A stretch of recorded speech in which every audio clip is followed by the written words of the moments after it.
नमस्कार प्रेक्षकांनो, मालिकेच्या आजच्या भागामध्ये आपल्याला पाहायला मिळणार आहे की तुळजाने आता निर्णय घेतलेला आहे, तो म्हणजे तुळजा आता पुष्पा काकी हरवलेली आहे त्यासाठी पोलीस कंप्लेंट करणार आहे। आणि तुळजाने ठरवलेलं आहे की जोपर्यंत आपण पोलीस कंप्लेंट करत नाही तोपर्यंत आपल्याला कळणार नाही की पुष्पा काकी नक्की कुठे आहे, असं तुळजाचं म्हणणं असतं। त्यामुळे डॅडींची मात्र वाट लागणार आहे। तर हे सगळं कशा पद्धतीनं होणार ते आपल्याला आजच्या या व्हिडिओमध्ये पाहायला मिळणार आहे। तर इकडे आता सूर्या शोधून आलेला असतो, त्याच वेळी इकडे तुळजा म्हणत असते, काय झालं, होत्या का काकी, कुठं भेटल्या का, असं विचारत असते। तेव्हा सूर्या म्हणत असतो, नाही काकी मला कुठंच दिसली नाही, मला कळतच नाही आहे की काय झालंय, नक्की काय करावं ते कळतच नाही। इकडे छत्रीचा अलार्म वाजत असतो आणि तो म्हणत असतो की सूर्या आला डॅडी, सूर्या आला डॅडी, असं म्हणत घाबरलेला असतो। तेव्हा डॅडी म्हणतात की ते अलार्म वाजतोय, ती बंद कर रे छत्रा तुझा आधी, असं त्याला सांगत असतात। तेव्हा तो अलार्म बंद करतो। इकडे सगळेजण सगळीकडून शोधून आलेले असतात, पुष्पा काकी कुठं गेली आहे।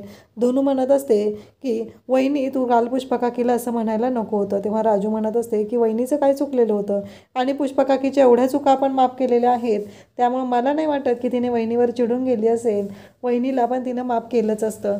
हे सगळं ह्या पोरी बोलत असतात। तेव्हा सूर्या म्हणत असतो की शांत व्हा सगळेजण। इकडे तेजूने नाश्ता बनवलेला असतो आणि तेजू नाश्ता घेऊन आलेली असते आणि त्याचवेळी डॅडींच्या फोनवर सूर्याचा फोन आलेला असतो। डॅडी म्हणतात की सुनबाई आम्हाला हे खायला वेळ लागणार आहे, तुम्ही आज जा, आणि ते तेजूला आत पाठवतात कारण तेजूच्या समोर हा विषय त्यांना बोलायचा नसतो। तेव्हा सूर्या म्हणत असतो की डॅडी पुष्पा काकी कालपासून नाही आहे, मला एक विचारायचं होतं की पुष्पा काकी तुमच्याकडे तिकडं आली आहे का। डॅडी म्हणतात की नाही, इकडं नाही आलेली ती, इकडं कशाला येईल ती, असं डॅडींचं म्हणणं असतं। आणि त्याचबरोबर इकडे पाहायला मिळतं की सूर्याने डॅडींना फोन केलेला असतो आणि डॅडींना विचारलेलं असतं। त्याचवेळी इकडे डॅडींनी स्पष्टपणे सांगितलेलं असतं की माहीत नाही आहे ती कुठं गेलेली आहे। इकडे तुळजा वगैरे सगळेजण विचार करत असतात, नक्की पुष्पा काकी कुठं गेली असेल, काय झालं असेल, याच प्रश्नाचं उत्तर सगळेजण शोधत असतात। आणि त्याचबरोबर सूर्या म्हणत असतो की तुळजा काल तुझं जरा चुकलंस, तू अशा पद्धतीनं पुष्पा काकीशी वागायला नको होतं।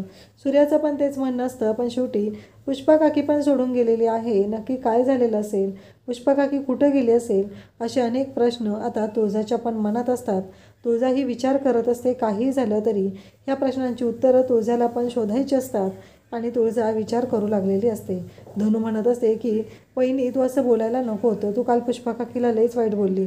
आणि तेवढ्यात डॅडी तिथं आलेले असतात। डॅडी म्हणत असतात की काय झालं नक्की, म्हणजे कधीपासून, तुम्हाला कधी कळलं। तेव्हा सूर्या सांगतो की सकाळी उठल्यानंतर आम्हाला कळलेलं आहे की पुष्पा काकीही घरात नाही। डॅडी म्हणत असतात की नक्की कुठे गेली असेल, पण खरं सांगू का तुम्हाला जावई बापू, कारण ती जी पुष्पा होती ना ती वाटते तेवढी सोपी नाही आहे, कारण तिने आणि बाजीने याच्या आधीही व्यवहारामध्ये खूप मोठा गोंधळ घातलेला होता आणि तो प्रत्येक वेळेस मी तुमच्या वडिलांच्या शंकरच्या पुढे मांडलेला होता। ते दोघांना पैशाची खूप लालसा आहे, तुम्हाला माहीत नाही आहे, पण त्या दिवशी पुष्पा माझ्याकडे आलेली आणि मला म्हणत होती की मला काही पैसे द्या, सगळ्या जगाला तुम्ही पैसे देताय, मला दिलं तर काय बिघडलं, असं ती मला म्हणत होती आणि ती माझ्याकडनं पैसे मागत होती। डॅडींनी इकडे तोपर्यंत छत्रीला आत पाठवलेलं असतं। धनूसाठी बनवलेले दागिनेच्या कपाटात ठेवलेले असतात, तिथे छत्रीला पाठवलेलं असतं आणि छत्रीला सांगितलेलं असतं की ते दागिने तिथून लांबपास करायचे आहेत, कारण पुष्पा ही दागिने घेऊन चोरून गेलेली आहे, हे डॅडींना सगळ्यांच्या समोर आणायचं असतं आणि डॅडींनी त्यासाठी हा सगळा प्लॅन केलेला असतो। छत्री जाऊन गुपचूप ते दागिने घेऊन येतो आणि त्याचवेळी इकडे शत्रूला मात्र टेन्शन आलेलं असतं, नक्की त्या पुष्पाचं काय झालेलं आहे, ती पुष्पा कुठं आहे, नक्की तिचं काय झालं आहे, हा प्रश्न त्याला पडलेला असतो। आणि तो म्हणत असतो की मला कळतच नाही आहे की डॅडींचं नक्की काय चाललेलं आहे, कारण डॅडी मला काही कळूच देत नाही आहे, त्यांच्या मनात काय चालू आहे त्याबद्दल काही समजतच नाही आहे, असं तो बोलत असतो। आणि त्याच वेळेस डॅडी म्हणतात की बघा तरी घरातलं काय चोरीला वगैरे गेलं आहे का, अहो पुष्पा तशीच आहे, याच्या आधी तिनं असाच गोंधळ घातलेला होता। हे सगळं चालू असतं, सगळ्यांना आत पाठवलं जातं। धनू त्याचबरोबर भागू राजू सगळेजण शोधाशोध करत असतात। तर लगेचच सगळे सांगत येतात, धनू आणि भागू सांगतात की नाही काहीच नाही गेलेलं।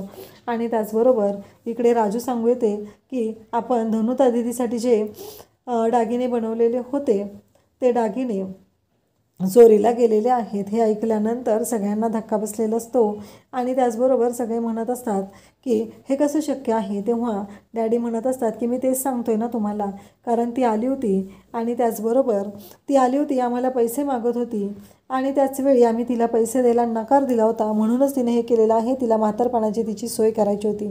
तेव्हा तेजू म्हणत असते, ठीक आहे, असं आहे ना तर आपण पोलीस कंप्लेंट करूया आणि त्याचबरोबर पोलिसांना सांगूया, पोलीस दागिने पण शोधून देतील आणि आपल्या काकींना पण शोधून देतील. तेव्हा मात्र त्या डॅडींची वाट लागलेली असते, कारण हा पर्याय त्यांच्या लाडक्या लेकीने सुचवलेला असतो आणि त्यांना भीती वाटत असते. जर हे सगळं सूर्याने मान्य केलं आणि त्यांनी जर पोलीस कंप्लेंटसाठी होकार दिला तर खूप अवघड होणार असतं. म्हणून डॅडी म्हणत असतात की अहो बघा जावई बापू, लक्षात घ्या, आम्ही हात जोडतो तुमच्या पुढं, काही झालं तरी अजून एवढ्या पोरींची लग्न बाकी आहेत, एक तर तुमच्या आईमुळं सगळ्या गावात बदनामी झालेली आहे आणि आता पुष्पा काकी जर पोलीस कंप्लेंट केली तर पुन्हा प्रॉब्लेम येऊ शकतो. हे सगळं डॅडी बोलत असतात. तेव्हा सूर्या म्हणत असतो की बरोबर आहे डॅडी, तुमचं पटतंय मला, कारण डॅडी म्हणत असतात की नाहीतर पोरींची लग्न होणंसुद्धा अवघड होऊन जाईल, त्यामुळं मी सांगत आहे. एवढं डॅडी बोलत असतात, गोड बोलून सांगत असतात. तेव्हा सूर्या म्हणत असतो की ठीक आहे डॅडी, मी नाही सांगत कोणाला, कारण मला भीती वाटत आहे, पुष्पा काकी गेलेली आहे, ती जायला नको होती, असं सूर्याचं म्हणणं असतं. डॅडी म्हणतात की जावई बापू, तुमचा निर्णय पटला आम्हाला, पण तुळजाला मात्र हा निर्णय अजिबात पटलेला नसतो. तुळजाने निर्णय घेतलेला असतो की आपण पोलीस कंप्लेंट करायची आहे आणि पोलिसांना सांगायचं आहे. डॅडी आता जायला निघतात. जाताना सूर्याला हात जोडून म्हणतात की जावई बापू, विश्वास ठेवा, आणि असं म्हणत डॅडी गेलेले असतात. इकडे तुळजा वरती आलेली असते, गच्चीत थांबलेली असते आणि ती विचार करत असते की हे काय झालेलं आहे.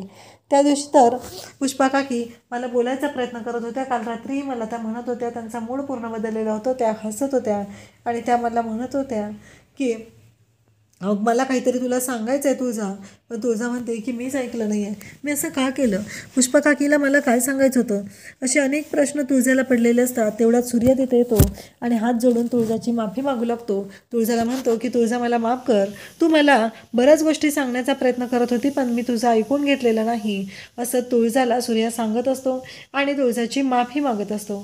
तेव्हा मात्र तुळजा म्हणत असते, असं नको करू सूर्या, मला माहिती आहे माझ्यासाठी तूच तेवढा महत्त्वाचा आहेस, असं ती म्हणत असते, तू माफी नको मागू, असं म्हणत तुळजा ही सूर्याच्या मिठीत आलेली असते आणि सूर्य आणि तुळजा दोघंही एकमेकांशी बोलत असतात.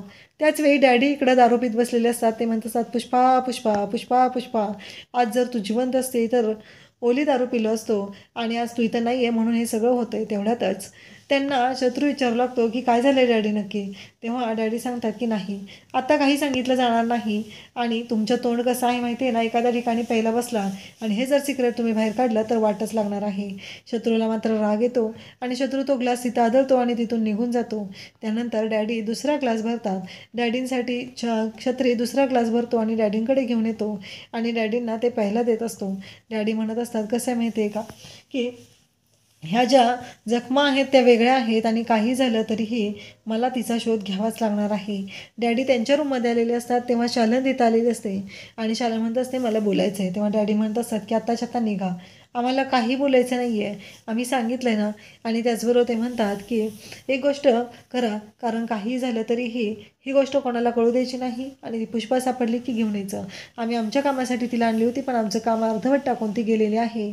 शालन मात्र म्हणत असते की असं तुमचं कोणतं काम आहे, हा प्रश्न शालनला पडलेला असतो. अशाच अपडेटसाठी चॅनलला सबस्क्राईब करा. थँक्यू.